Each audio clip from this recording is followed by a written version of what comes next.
ఈ తపన ఆయన కూడా అది అట్లనే నీకు ఊడిపడతాడు మొత్తం ఎవరిని చూసినా. అందుకే గత చరిత్ర నుంచి మళ్ళీ చరిత్ర నేర్చుకోనికి, ఆ చరిత్ర నుంచి మళ్ళీ కొనసాగిపోవడానికి ఇలాంటి చర్చలు, సాహిత్యం అవసరమంటారు. ఈ రెండు రకాల ప్రాక్టికల్ గా మాకు అనిపిస్తారు. అన్నంటే ఆయన స్వయంగా రాస్తాడు, పాడతాడు. నేను ఇంజనీరింగ్ చదువుతున్నప్పుడు ఎప్పుడొస్తాడో కొడుకు ఆడవున్నాడు అనేది ఒకటి వినింది. తర్వాత దాన్ని మనదంతా కాపీ కొట్టుడు కాదు, మొత్తం 25% ప్రజల్ని కాపీ కొడితేనే ఇంత పేరు వచ్చింది. కాకపోతే జనంది ముందు బాగా తీసుకొని గున్గునాంచి ఏదైనా దెబ్బరాగా లట్టుకులో కొట్టడం, తర్వాత ఆయన అన్నట్టు తర్వాత రాయడం పాట. సో అందుగురించి ఇక్కడ రెండు రకాల సాహిత్యం అనుకుంటుంది. ఒకటి కవిత్వం, చాలా గొప్పది. రెండవది మా డిపార్ట్మెంట్ పాట శబ్దం. ఈ శబ్దము చెవులు పట్టుకున్నది కాబట్టి ఇంతకుముందు చేసిన పర్ఫార్మెన్స్ ప్రకారం ఒక పార్టీ ఒక సిద్ధాంతం కింద ఉన్నప్పుడు the command of the cultural troupe will be under the command of the party. Natural ఆ కమాండింగ్ ఉంటుంది. వాళ్ళు చెప్పేది ఇమీడియట్ గా ప్రజలకు అర్థమై చేసే భాషలో. ఇప్పుడు అమిత్ షా చేసినట్టు మళ్ళీ గాని నేను దొరజీతగాని నేను ఆవు రాకుండా నా తప్పే, అది ముందు వస్తే తప్పే, మళ్ళీ గాడికి మదం పెరిగినని కథను చూసుకొని అరిగి ఓసం పెడతాడు. అది నేను భాగవతంలో రాసిపాడు. అంటే మొత్తం నీకు ఎట్లా అనిపిస్తుంది అంటే శుద్ధానంత నోటకెళ్ళి ఊడిపడ్డట్టే ఉంటా.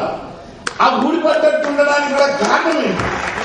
ఆ నోట్ల నుండి ఊడిపడడానికి కారణం ఏంటంటే ఇంతకుముందు అశోక్ చెప్పినట్టు భూమి సమస్య, నీళ్ల సమస్య. ఆ భూమిని నీళ్ళని కలిపి ఈ మట్టి చేతులు ప్రపంచాన్ని సృష్టించారు. ఈ మూడింటిని తీసుకుంటారు, అది కొనసాగిస్తుంది. కాబట్టి అనేక పాటలలో అనేక సాహిత్యాలు వస్తారు. ఈ పర్ఫార్మింగ్ థియేటర్ ఎవరైతున్నారో ఈ పర్ఫార్మింగ్ థియేటర్ ఒక సొల్యూషన్ చెప్పాలి. అదే డిఫరెన్స్. ఆయన ఏమంటాడు, ఆ ఎర్ర కోటపై ఎర్ర జెండా ఎగరాలంట, అట్లెందుకు చేస్తాడు. అబ్రప్ట్ చేయడు. కవికి అబ్రప్ట్ గా కొంత చెప్పచ్చు.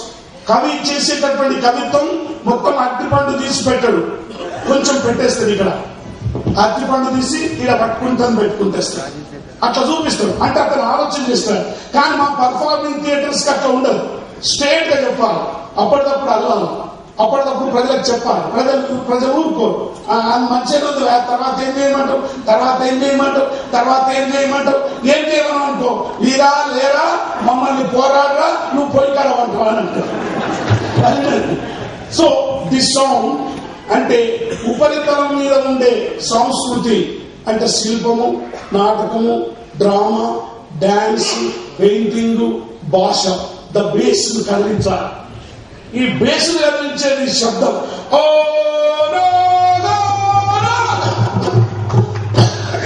అట్లా శబ్దంలో తీసుకొని పోతారు.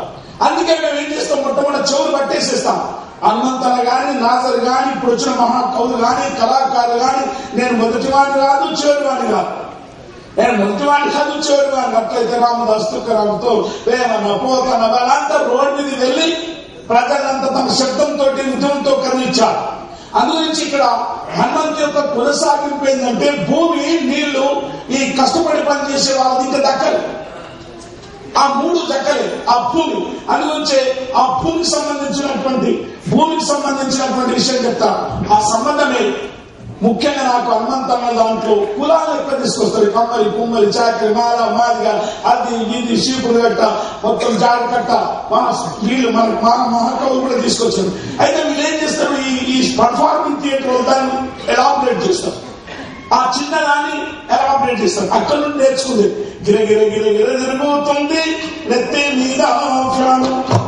అందరూ ఊరుకోము, తిరుగుతుందని చెప్తాం కానీ మాకు ఒక కాన్సెప్ట్ ఉంటుంది. అదే సిద్ధాంతం ఎక్కడ